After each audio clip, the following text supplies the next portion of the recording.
My goodness, ladies and gentlemen, gotta be one of the most anticipated videos that I could possibly make. In front of me today, the Vivo Apex. There's like everything that happened before this and then what will come after. Ambition boiled down into something you can hold. Smartphone design is dead. We talk a lot about differentiation in the space, especially in the Android world. That one's pretty good, that one's pretty good. Like which one? Every single manufacturer looked at this thing and realized immediately, how do we get there? They started working the next day. This screen to body ratio thing for people like you, that's the challenge. That's, I guess, for a smartphone maker, the reason to be in this business now. But from a manufacturing standpoint, it's a super difficult problem to approach. And I hit this button.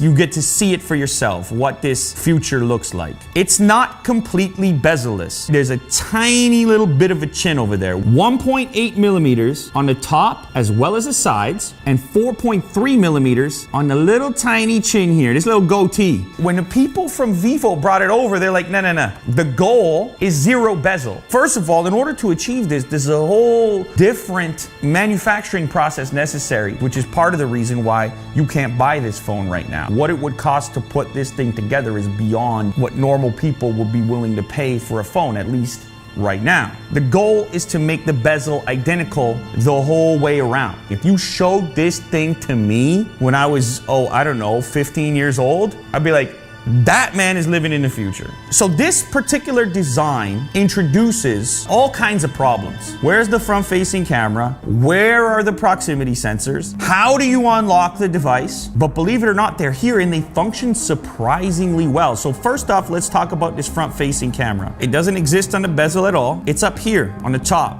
and it's recessed. It's kind of nice to look at a display and not stare at a camera. So I just think the hidden camera thing has some positive attributes for people who might be a little bit sensitive to having a lens facing them all the time. All right, privacy concerns, whatever. It's a full-on motor that will push this camera up. I'm gonna show you how it works.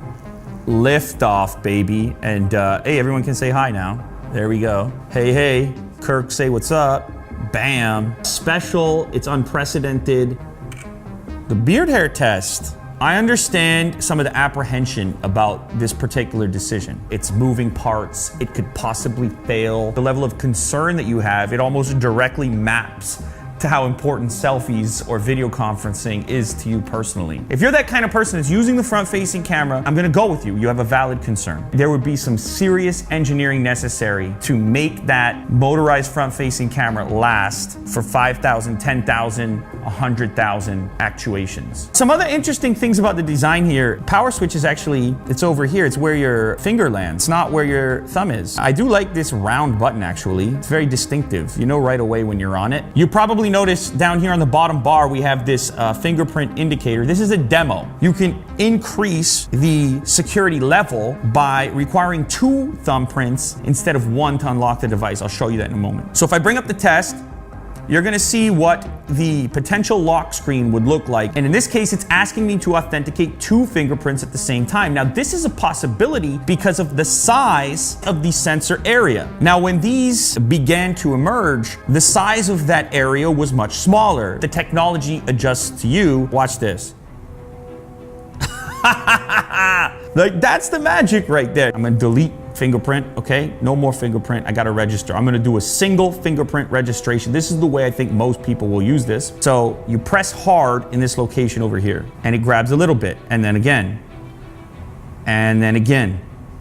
So now I back out and I go to the authentication test again. According to Vivo, the goal for the fingerprint scanner is to eventually be the entire screen. Oh my goodness, you're just not even thinking about it. Bam, bam, bam. Here we go, single fingerprint, boom, done. All right, boots up, boom, done. All right, I have to say, when I saw this emerge on the web, I was very skeptical. And now having tried it myself, I had to say, I think it exceeds my expectations, even though it's a little bit slow. It works surprisingly well on a product that's just a concept. Now, there are some security disadvantages to an optical fingerprint sensor. You are correct. Apple has made a huge deal of this Face ID thing, multiple points. It's a big topic of conversation right now, and it's true. Optical scanners might not be the absolute most secure method of authentication. That said, you can always put the old school PIN code in. What we're seeing here is sort of an initial stage. I expect to see improvements. Let's get back to the display real quick. So why is it so interesting to have a bezel-less display? As the screens grow, if the device grows along with it, you end up with these really large objects in your pocket. I know that bothers Ryan to no end. So the shrinking bezel is an antidote because everybody wants a big screen. The goal is around 98% screen to body ratio. So when you hold this thing, it's basically all screen. How impressive this screen to body ratio is. How much video you get in such a small form factor. Now, another thing that kind of surprised me about this device, it maintains a headphone jack. Alongside the USB Type-C connector, we have a traditional 3.5 millimeter headphone jack. And I was like, if this is the phone of the future, is the headphone jack still a thing? I'm not so certain. I kind of like it because it gives a real nod to the tech community and the fact that we still value it. Why I think it makes sense. Why not? It's not doing anything to the form factor. It's not making the phone bigger or harder to hold. There's really no downside. They do have an OLED panel in here, which, as far as I'm concerned, is the best you can do right now. It's a flexible OLED panel because it actually has to be wrapped so that they can get these ultimate slim bezels. And beyond that, the microchips have to be mounted directly to the flexible circuit in order to fit. That's where the complexity comes in. How do you manufacture that at scale? But what's particularly compelling about this concept is the fact that it works so well. This isn't Samsung doing this. This isn't Apple doing this. This is Vivo doing this. The package functions surprisingly close to something that's finished. I came here knowing that I was going to look at something impressive. But I have to say, as a package deal, this thing here has exceeded even that. I believe even more now in my original tweet, in which I said smartphone design is dead. For everybody else in the game, it's time to scramble, reconfigure, throw the design team out the door, and figure out how to make a screen that you hold and that you see in the absence of anything else.